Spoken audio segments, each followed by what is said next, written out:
Welcome everyone. Thank you for joining us for this update on minimum energy efficiency standards, particularly now that the government has confirmed some of the key parts of it in the Warm Homes Plan back in January.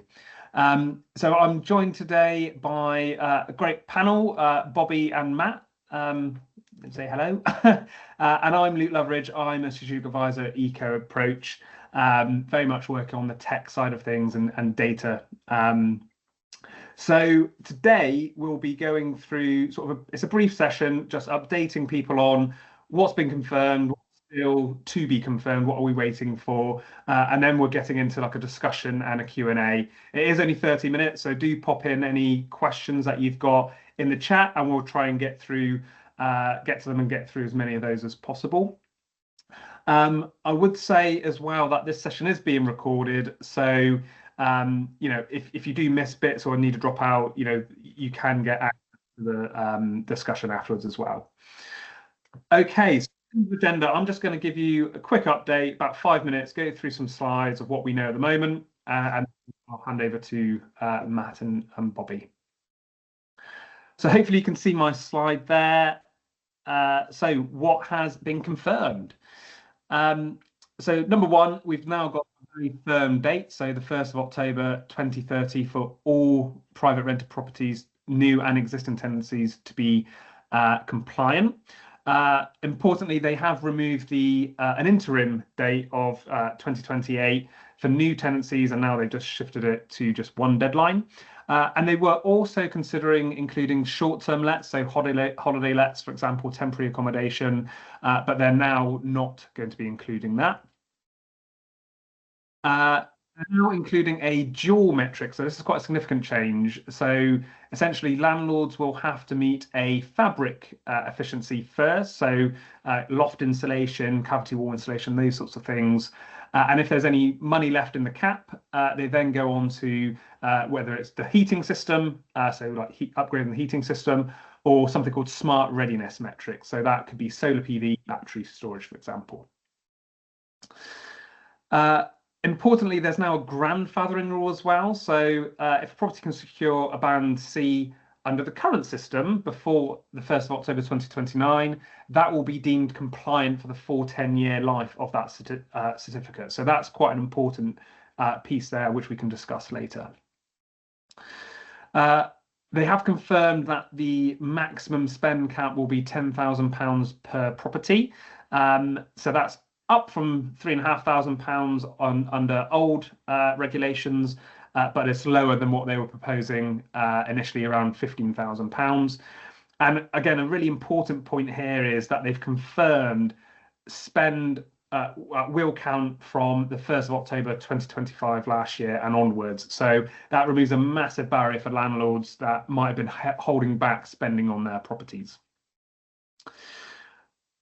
And there's a couple of exemptions that they're going to include as well, in addition to the sort of current proposed ones. So there will be a cap on the maximum spend cap of 10% of the value of the property. So if the property is worth 90 grand, then the cap will be £9,000, not £10,000. And there will be some optionality around, for example, solid wall insulation. So things which might be quite disruptive to the tenants or might be not necessarily be feasible for certain properties. So what are we still waiting for? So number one is, and this is a big one, we're waiting for an update to the current EPC methodology. So it will be transitioning over to the home energy model, and that is looked to be introduced by October 2026. And this is where there will be a number of metrics, but what we don't quite are clear about at the moment is how hard it will be to actually pass certain bands.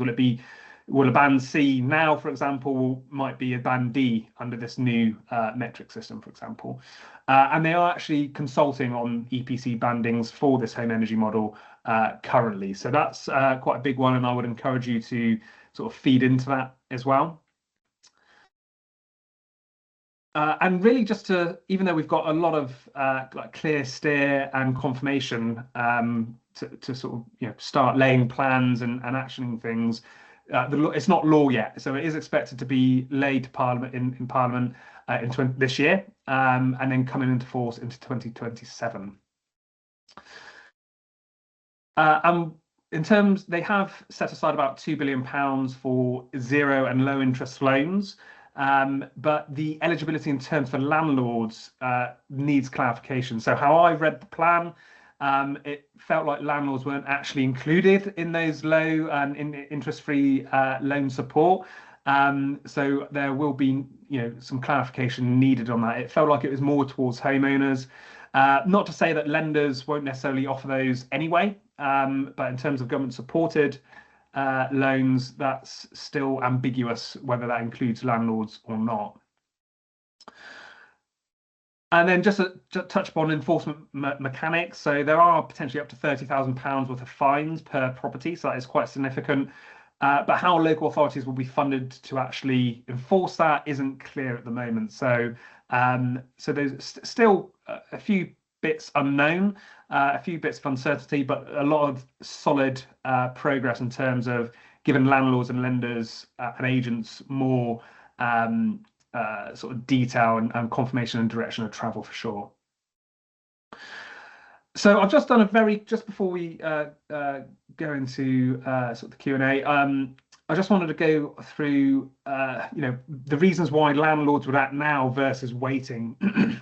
So in terms of acting now, we've got a number of considerations here. So one is actually reaching compliance. So if they act now, they could probably reach a C under the existing rules. And because we don't know how the banding will work with the home energy model, it might mean they need to actually do more work. So there could be a lower certainty of actually getting compliant under those, under the new rules, under the new dual metric standards.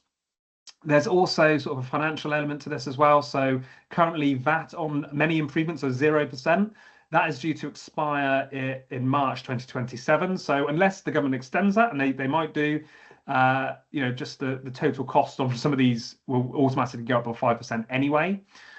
I think a big one is around the supply chain. So I get the feeling a number of landlords might wait until closer to the deadline to actually carry out some of these upgrades. But we've learned from previous experience, it's going to be hard to find tradespeople to actually do the work. So I think there's a big emphasis and to raise awareness amongst landlords now to ensure that they can actually secure the supply chain to do the works in the first place. On financing, as I mentioned, it is still uncertain whether landlords will get any sort of support in terms of low interest loans or from the government or back from the government. And there are actually a number of sort of additional borrowing and lending products out there at the moment. And I suspect in 2026 there will be other lenders, starting to launch competitive products there as well. So, but another big one is penalty. So up to £30,000 per property, as I said. For acting now, you can lock that in for 10 years, 10 years compliant. Whereas wait until closer to the deadline. If you can't secure financing or the supply chain, you might risk going past that 1st of October deadline and incurring penalties. So I think there's definitely a case for acting now, but obviously some people might want to wait closer to the deadline, and particularly for laws to actually be laid in Parliament as well. And then just very briefly, how will it impact lenders, brokers and estate agents? I've just sort of highlighted a couple of opportunities and risks for each of these.